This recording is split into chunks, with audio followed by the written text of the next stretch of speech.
Ketika akun baru dibuat, Bosman Mardigu Official, maka channel lain muncul dengan nama yang sama atau mirip-mirip. Maka saya dengan hormat berkali-kali mengingatkan, silakan re-upload semua video Bosman, namun jangan pakai nama Bosman Mardigu Wowi Sontoloyo yang memang trademark Bosman sebagai nama channel. Ambillah manfaat videonya, namun bukan nama pribadinya. Mohon diganti nama channel tersebut dengan segala hormat. Karena pelajaran dan tanggung jawab nama serta isi ilmu tadi, saya yang berhadapan dengan musuh-musuh kebenaran tadi, pada ujungnya bukan kalian. Kalian ambil manfaat AdSense dan ilmunya. Silahkan kembali ke perjuangan awal kita kaum New Mind dengan pertanyaan berapa cost accounting untuk membuat Indonesia menjadi negara superpower di tahun 2045, 24 tahun dari sekarang. Pertanyaan ini disampaikan juga oleh Deng Xiaoping ketika di tahun 1989 memutuskan untuk mempunyai sistem ekonomi sendiri alias dual standard. Standar dunia untuk keluar, standar dalam negeri untuk Tiongkok. Deng Xiaoping meminta berapa biaya dibutuhkan Tiongkok untuk kembali merebut supremasi perdagangan dunia seperti nenek moyang mereka dalam 3000 tahun selalu menguasai perdagangan dunia, di mana 200 tahun terakhir dikerjain negara-negara Eropa dengan perang opium menggunakan candu untuk membuat goblok otak 30 juta rakyat Tiongkok dan juga pejabatnya. Lalu perdagangan Tiongkok dikendalikan Eropa sekian lama. Pertanyaan Deng Xiaoping tadi di tahun 1989 dijawab dan benarlah 20 tahun setelahnya Tiongkok menjadi negara maju, dan 20 tahun kemudian, yaitu sekarang, Tiongkok menjadi kekuatan yang ditakuti.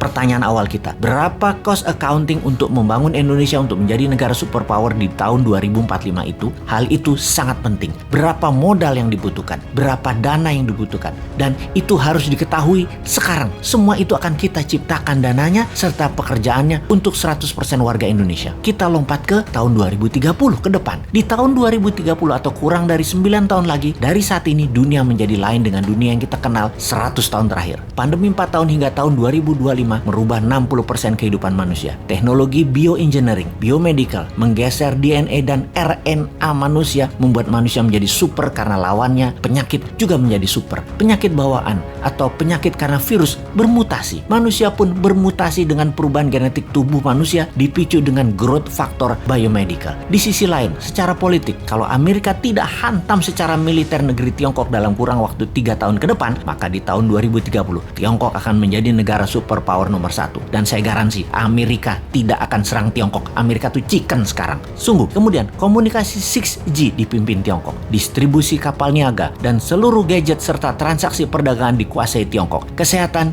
dikuasai globalis cabal. Demikian juga sumber informasi big data dan currency akan dikuasai cabalis. Kemudian kehidupan pertanian akan semakin sulit. Alam semakin gersang. Cuaca tidak bisa dibaca dan dikendalikan. Panas bumi mencapai puncaknya di tahun 2030. Musuh bersama umat manusia di tahun 2030 adalah kelaparan, kekurangan pangan dan gizi, serta cuaca yang ekstrim. Alam tidak ramah. Dunia menjadi semakin kejam. Manusia semakin buas. Tiongkok di tahun 2030 akan mempunyai penantang baru yang namanya Nusantara. Siapa Nusantara itu? Negara yang menjadi pengontrol laut, pengontrol mineral dan sumber pangan. Negara maritim, food country dan mineral country. Itulah Nusantara di tahun 2030. Pertanyaan berikutnya, apakah Nusantara dalam 15 tahun kemudian, yaitu di tahun 2045, bisa melewati Tiongkok atau setidaknya menyamai? Jawabannya adalah bisa. Konsep bernegara di tahun 2030 adalah kendali pembayaran dunia perdagangan yang menggunakan emas. Di dalam negeri, sejak New Mind berkuasa nanti di tahun 2024, maka 1 tahun setelahnya di tahun 2025, emas dijadikan alat bayar resmi, di mana puncaknya di tahun 2030, rupiah fisik musnah tidak dipakai lagi, jadi e-rupiah dan fisiknya adalah emas. Nusantara menarget dalam 15 tahun ke depan sejak tahun 2030 transaksi dunia 50% memakai emas. Itulah awal Nusantara menjadi negara superpower di tahun 2045. Kunci penting berikutnya di periode 2045 sampai 2070, di mana dunia sepakat tidak akan ada lagi perang militer, namun semua negara berkolaborasi merubah dunia menjadi lebih baik. 2045 hingga tahun 2070, Nusantara menjadi negara superpower yang memimpin garda terdepan pejuang lingkungan hidup, kesehatan, edukasi, dan sustainable eco-living. Nusantara memimpin perbaikan alam selama 15 tahun hingga tahun 2070. kemudian sejak tahun 2070, inilah awal perdamaian dunia 1000 tahun yang juga dipimpin Nusantara. Terlihat indah? Tidak mungkin. Ada yang berpikir begini nggak di pejabat incumbent atau oposisi? New Mind memang sontoloyo, tapi kita semua tahu semua impian ini pasti terjadi. Inilah mengapa video kita dan channel kita ditakuti pemahamannya. Selamat datang masa depan di tangan New Mind.